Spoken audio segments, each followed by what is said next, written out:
Please consider dating me with marriage in mind. The one who confessed so passionately was Tom, whom I met through a friend's introduction. He was 3 years younger than me, and he told me he had fallen in love with me at first sight. Since I was also thinking it was about time to consider marriage, I accepted his proposal, and we got married a year later. My name is Emily. I've always admired living abroad, and now I work for a multinational company at the age of 34. My husband, Tom, is younger but is the type that takes leadership.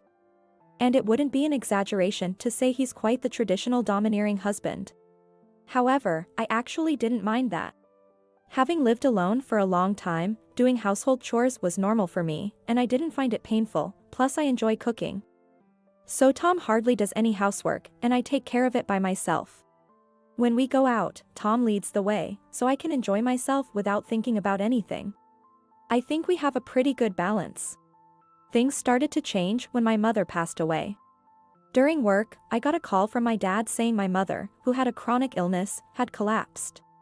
I had hurried out and arrived at the hospital in about 2 hours to say my final goodbye to her. When I stayed at my parents' house for the funeral and contacted Tom, he said he couldn't come on such short notice because of work. And he didn't make it to the wake. He did come to the funeral, but apparently, he couldn't prepare his mourning clothes himself, and after I hastily arranged a rental. He complained that I should have prepared it from the start. Amidst my grief and busyness, I brushed off his complaints, but it seemed Tom didn't like that and was in a bad mood the whole time. Since then, it feels like we've had more arguments even after coming home. Well, I guess it's normal to have some fights after being married for 3 years, but lately, Tom has been particularly confrontational.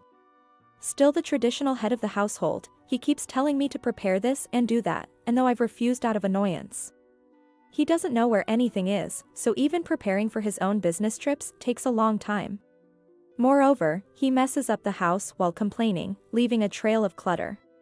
Eventually, I realized it's easier for me to just do it rather than cleaning up after him, so I'm not exactly being submissive.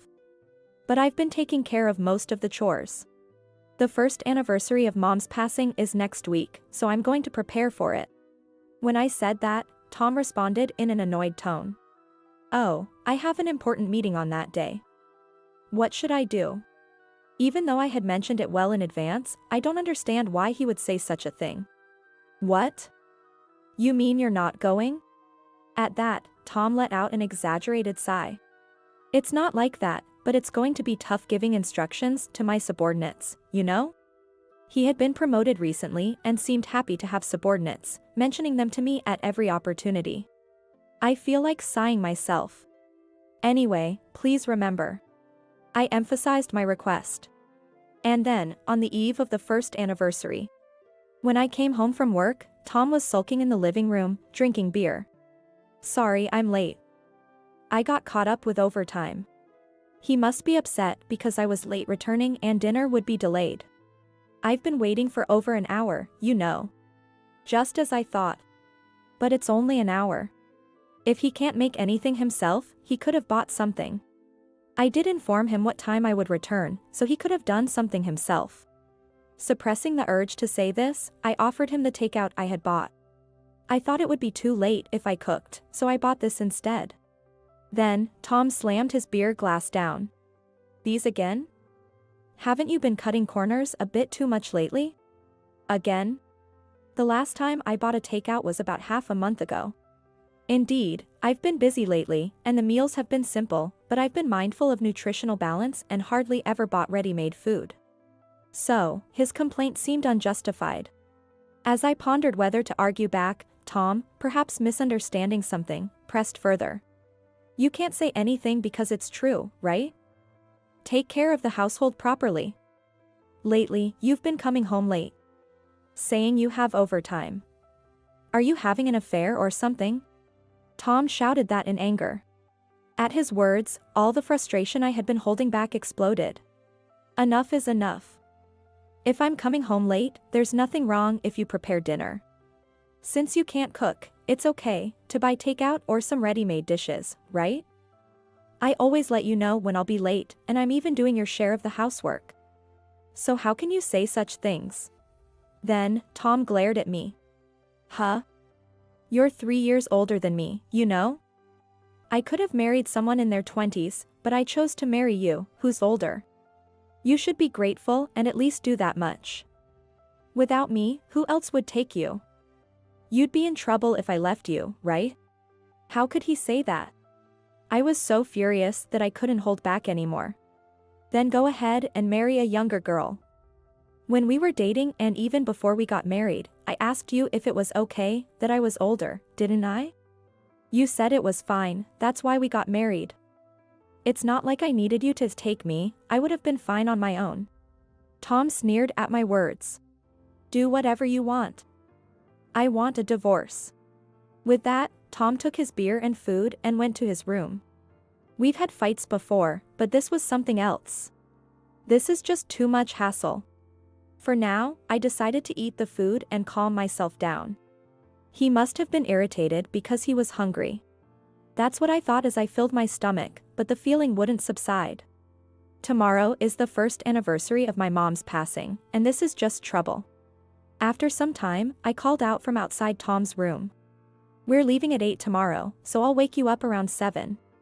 There was no response, but I could sense he was awake, so he must have heard me. With that, I went to sleep.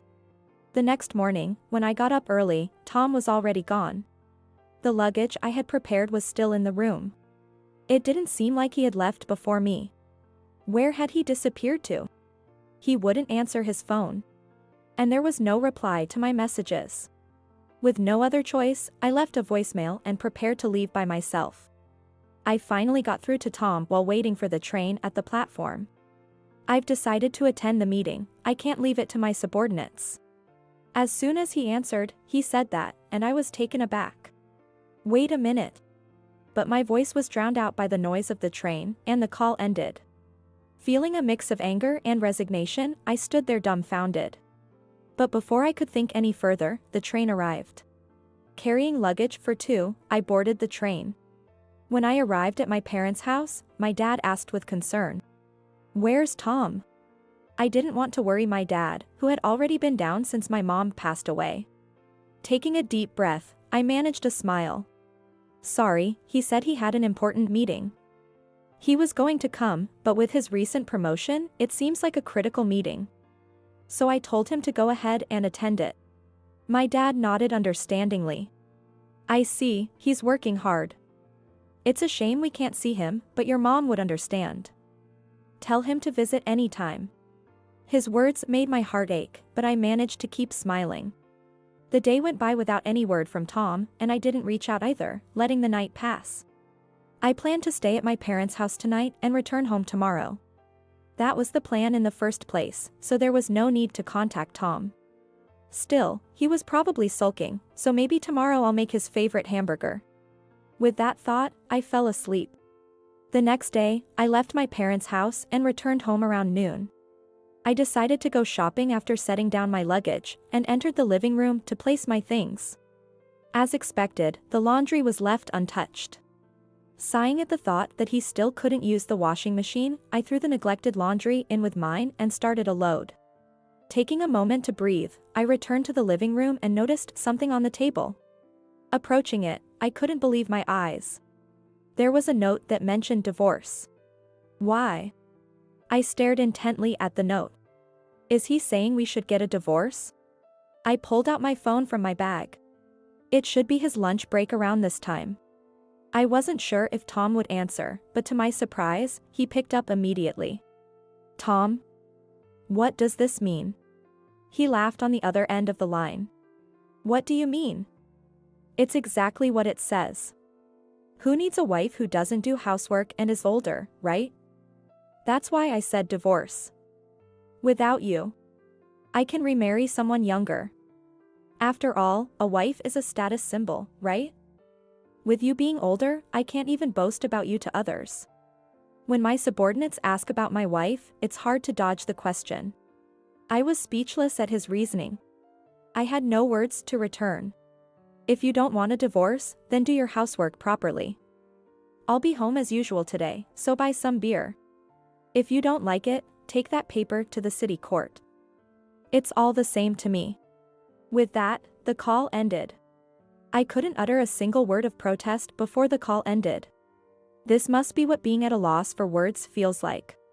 Tom probably thought I would comply if he said that. I was just tired of asking and pleading for him to do things. But Tom must have thought I was doing the housework because I didn't want to be separated from him or abandoned. He must have thought I wouldn't stand up to him because he was the head of the household. Sometimes people envy me for having a younger husband, but really, there's nothing noteworthy about him, so saying he's younger is just convenient. He's average in looks, personality, and income, with nothing distinctive about him, so mentioning he's younger was a handy descriptor. I was concerned about our age difference when we got married, but now we're both in our 30s, and the age gap is just 3 years. If he were significantly younger, I might feel more affectionate. But being constantly referred to as the older wife by someone nearly my age is unpleasant. I decided to pack up and leave promptly. I felt a sense of relief. I thought we were having a fairly good life, but that's over now. I can live without Tom. With that realization, I felt incredibly liberated and called my boss to take a few days off. Fortunately, it was just after the busy period, so I was allowed to take about a week off. Since I'm getting divorced, I'll have to sort out my belongings. I didn't have much stuff, so packing was quick. I stored large items in a rental room, loaded my car with clothes and essentials, and on a whim, drove to a hot spring resort. It seemed to be the off-season for inns, so I easily booked a room at a low price and drove there excitedly. While enjoying the hot springs and relaxing in my room, my phone rang. "Emily. Didn't I tell you to buy beer today? Where are you? It's time that Tom gets home." Hearing his words, I suddenly remembered and couldn't help but laugh. "I'm at a hot spring right now." "What? A hot spring? Why? What do you mean?" "Well, you're the one who said it's divorce if I don't like it, right, Tom?" Imagining my ex-husband's flustered state made me laugh even more. "Wait, you took that seriously?" "Yes, of course."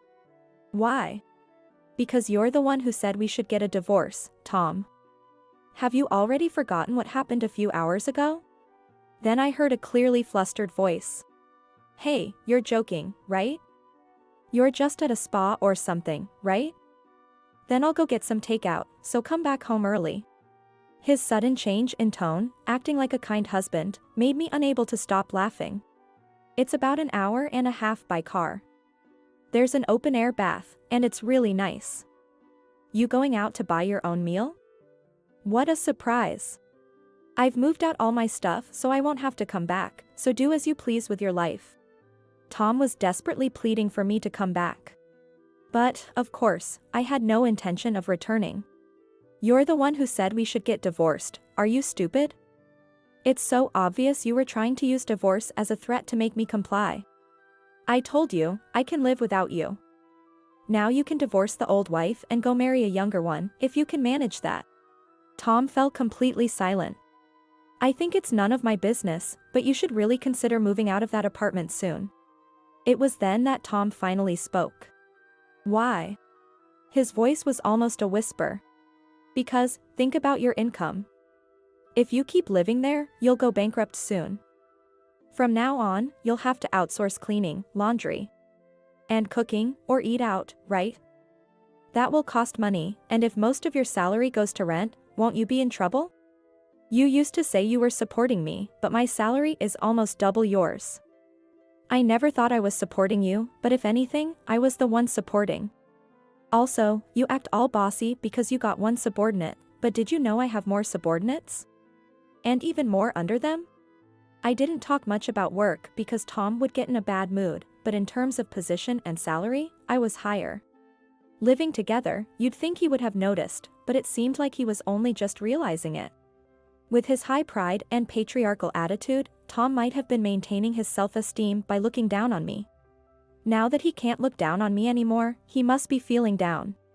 In a way, I shredded his pride as a payback for everything. "The reason I did the housework and didn't say anything against your patriarchal attitude was partly because I was being lenient since you're younger, and also because it was too much trouble to ask you to do anything because you're so hopeless at housework. It's not because I couldn't manage without you. I was just taking care of your chores along with mine. So, naturally, when you said it's divorce if I don't do them, I chose divorce. That's why we're strangers now. Goodbye. Having said all I wanted, I hung up. Feeling refreshed, I savored the inn's cuisine. Later, as expected, Tom reached out wanting to reconcile, but I cheerfully told him, I'm older, so I can't go back to you. Probably, younger women didn't pay him any attention. Tom seemed to have given up and cancelled the apartment lease. For the property division, I had a lawyer step in and demanded more considering I had been burdened with housework. Tom, trying to save costs, didn't hire a lawyer, so the settlement was largely in my favor. It turns out Tom's only subordinate was complaining about his poor guidance and didn't see him as a boss, which caused more trouble when Tom found out. It's important to take care of your subordinates. As for me, there had been talks about working at the overseas headquarters for a while. Formerly, I had declined them, not wanting to inconvenience Tom, but now I decided to accept it. I'm currently preparing for the transition. I've caused my dad some worry, but we've started practicing FaceTime so we can easily stay in touch even when I'm abroad. I'm satisfied that I will be doing the job I've always dreamed of since I was young. I'm ready to give it my all. Are you ready for the move? My husband, approaching me with a look that seemed to say I was no longer needed. After treating me like an ATM, now he's trying to kick me out of the house. Why do I always have to suffer like this? Swearing revenge, I readily agreed to leave the house. But there was a strategy behind this, aimed at getting back at him. My name is Carolyn, and I'm 46 years old. I work as a municipal employee at the City Hall. After graduating from a community college, I dedicated myself to my job, and before I knew it, I had reached 25 years of service. I married my husband, Michael, when I was 25. It was a shotgun wedding, and we had a boy the following year. Our son has now become a college student. He moved out to attend a university in another state, living on his own. To be honest, our marriage hasn't been very good. Since our son left, we hardly talk, and our relationship has grown even colder. Especially since my husband's domineering attitude has gotten worse, reminiscent of our early marriage days. It seemed like he had restrained himself after our son was born, but his true nature began to resurface. It's become routine to be criticized for the dinners I painstakingly prepare, with comments like "this is bland" or "make it again." No matter how carefully I do the laundry or cleaning, I constantly hear, "Can't you even do household chores properly with an associate degree?" Or, "Why did I even marry such a foolish woman?" My husband graduated from a prestigious private university and works in sales at a major food trading company. He probably thinks that me, with my associate degree and government job, am not good enough for him. He often makes belittling remarks. I've voiced my concerns a few times about sharing household chores, saying, "Since we both work, can't we divide the housework?" But he insists, it's natural for the wife to do the housework. You get off work on time since it's a government job, and our son is grown up. So you should manage on your own. I countered, our son being grown up applies to you too. But that seemed to annoy him even more, leading him to say, if you can't handle both, quit your job. He says to quit easily, but I have reasons why I can't. Our living expenses, mortgage, and our son's tuition fees are mostly covered by my salary. I've tried discussing this several times. Could you at least help with the mortgage or part of the tuition fees? However, he responded, how I spend the money I earn is my business, and only contributed the bare minimum. We've had separate bank accounts since we got married, so I had no choice but to accept this arrangement. You'd think one might get used to such a marriage over 20 years, but recently something has been bothering me. My husband started asking me for money frequently, using various excuses. There's a family gathering at my parents' home. So what? I need to give some pocket money to my nieces and nephews, so can you chip in about $100? That was the beginning. While it's undeniable that family ties are important, it was suspicious that he wouldn't contribute himself. However, refusing would undoubtedly lead to being labeled a cold-hearted woman, so I complied. But from that day on, my dad got injured and has to be hospitalized. That's terrible. We should visit right away. No need for a visit, but can you afford $400 for a consolation gift, Or some distant relative apparently got married. A distant relative? From your father's side or your mother's side? Don't pry. I need about $300 for a congratulatory gift, so get it ready. Before I knew it, in addition to regular expenses, I was drained of tens of thousands by my husband. My distrust of my husband grew. Even though he continued to ask for money, I started to dodge and evade his requests. As a result, his mood worsened rapidly, and he began taking it out on me again. Don't you even want to do something for your in-laws? Every time he saw me, my husband would complain. Why do I have to put up with so much? Sometimes I felt like I was about to cry. Around the same time, I was also concerned about my husband coming home late. There were days when he would come home reeking of deodorant spray, and I even found women's earrings in his shirt pocket. The word affair was flashing in my mind. Coming home late, are you busy with work? I have various obligations like entertaining clients, unlike your cushy government job. His dismissal of my job, which I take pride in, saddened me. You just stare at a computer all day, right? Can't even tell if that's considered work. He would say, laughing mockingly. Don't mock me. There were times when I raised my voice in response. We started having more of these arguments. Why did he need to say such things? Especially when I'm the one covering our monthly expenses. I miss the early days of our relationship. He used to be so kind. I can't even remember what drew me to him and why I married him. Then one day, my bad feeling proved to be right. On a rare occasion when my husband came home early. You're home earlier than usual today. There's something I need to talk about. A talk? I asked, puzzled. Out of the blue, he said, get out of this house. Having suspected his infidelity, I asked, do you want to be with your lover? His response, you catch on fast, confirmed my suspicions. Women's intuition is truly frightening. According to him, his lover was the hostess of a snack bar they often used for business entertainment, a woman who, unlike me, was charming, good-natured, and beautiful. She really understands me. Apparently, she has a child from a previous marriage, so we'll live here together, he said. Sharing details I didn't want to hear. I told my husband, give me one night to think about it, and locked myself in my room. From behind me, his cold words hit, leave as soon as you can. After being treated like an ATM and now being kicked out of the house.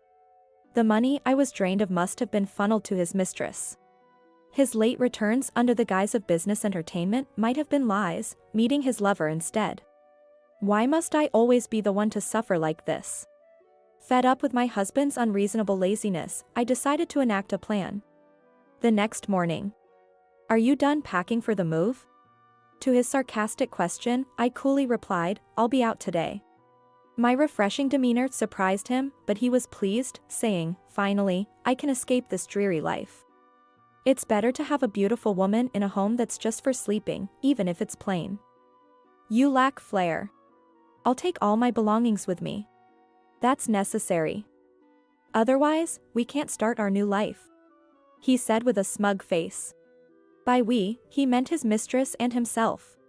I told him as a condition for leaving the house, I want a divorce. I didn't want to end as a pitiful wife who easily acknowledged infidelity and just left. I'll divorce this man myself. I pulled out the divorce papers I had prepared for such an occasion. Imagining a future with his mistress, my husband, without hesitation, filled in the divorce papers, saying, consider it done. That afternoon, I packed my belongings and left the house. I feel liberated. My husband declared loudly enough to be heard at the entrance. His good mood and smirking were only for the moment. I submitted the divorce papers to the court, explained the situation to my colleagues, and took a few days off. Since this was all so sudden, I hadn't signed a lease for a new place yet. For the time being, I decided to stay in my son, Alex's place. My face must have looked refreshingly relieved after a long time. As my son greeted me with a relieved smile. It's finally over, isn't it? The real challenge starts now. I'm on your side, Mom. Thank you. The curtain rose on my revenge. A week later, a familiar number called. No doubt about it. It was my husband. Or rather, my ex-husband now. I initially ignored the calls, but they were so persistent that I had no choice but to answer. After taking a moment, I answered the phone only to hear my ex-husband, livid, ranting, "Hey. What do you think you're doing? Today was the end of the month. The day when various payments were due. What are you talking about? This month's payments. What do you mean? We're divorced, aren't we? Why would I have any obligation to pay? What?" Indeed, there's no surprise in my ex-husband's outburst. This month, neither living expenses nor the mortgage had been paid from my salary. And the amount would be shocking. Our apartment was in an upscale residential area. Just the mortgage could cost thousands of dollars. How am I supposed to handle this amount? Your salary was. His voice trailed off in astonishment. I decided to explain everything from scratch. We were like separated within the house, so I didn't feel the need to explain. But I was promoted to a department head after being recognized for my achievements. Department head, not section chief. Since when? I think it was the year Alex entered high school. My salary is probably more than double yours. What? My ex-husband couldn't hide his shock at each revelation. I kept this a secret too, but I've been investing for educational funds since Alex was born. The assets are now worth hundreds of thousands. Having separate bank accounts from the beginning really helped.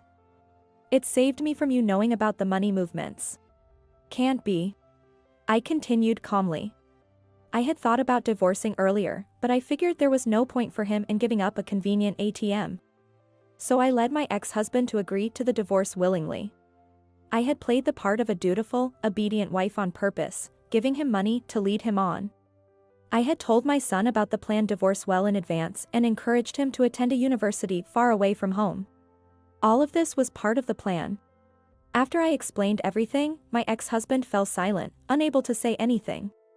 How does it feel to be countered by a wife you look down upon for being a community college graduate and working an easy government job? He probably never expected me to have such clarity. He seemed unable to retort. It's strange that he never questioned how we managed to live a middle-class lifestyle or better. Naturally, we are divorced now, so I have no obligation to make any payments, including for this month and henceforth. If you want, that apartment is in your name, isn't it? Shouldn't you be the one to pay the mortgage? Where are you now? Huh?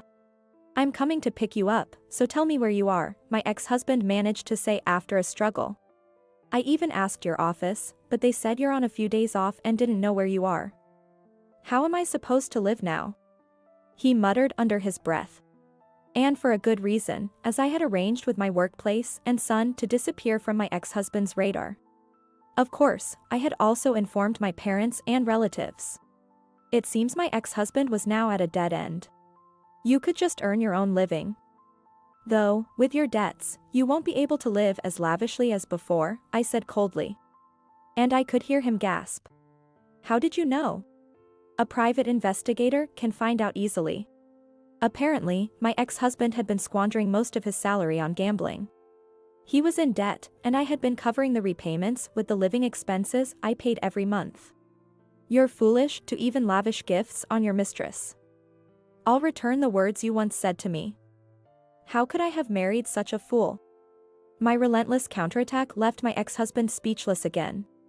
After a long silence, I was wrong, can't you come back? He suddenly asked in a soft voice. I was wrong about everything. I want to apologize, so please give me your address. I want to apologize in person, he lied. Trying to smooth things over. Since he still hadn't learned his lesson, I decided to reveal 2 more truths to my ex-husband. By the way, have you checked the mailbox? What's this all of a sudden? You haven't seen it yet, have you? There should be a bill for alimony. My ex-husband might not realize, but I never mentioned anything about an amicable divorce.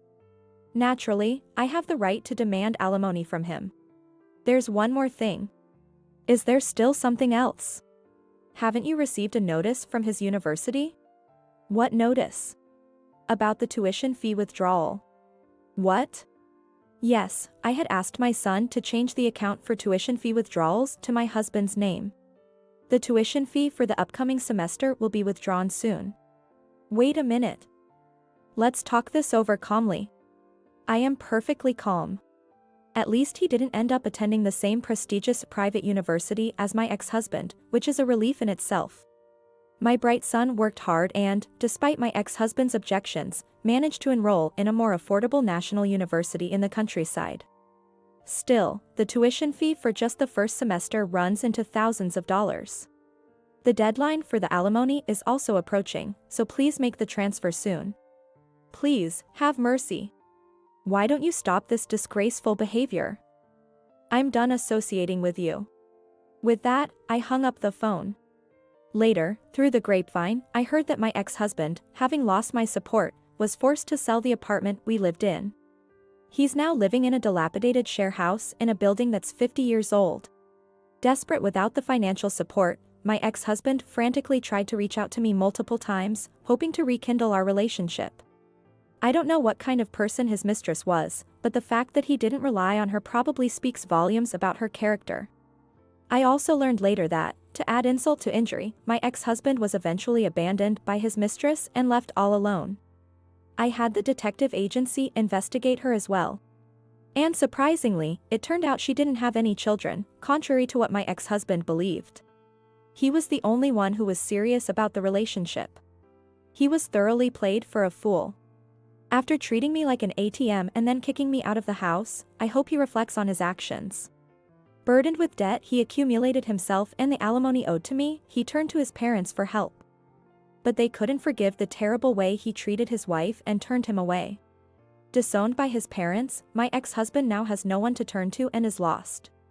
As for me, I'm finally free from the hassle and leading a comfortable life. With the assets from my investments and the alimony from my ex-husband, I purchased a new apartment. On weekends, Alex comes over, and we enjoy some tea and study together. To my surprise, he aspires to be a public servant like me.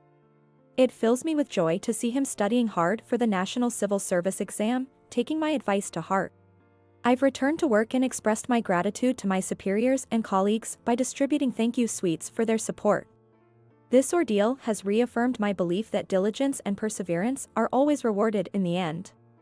I plan to live by this principle moving forward.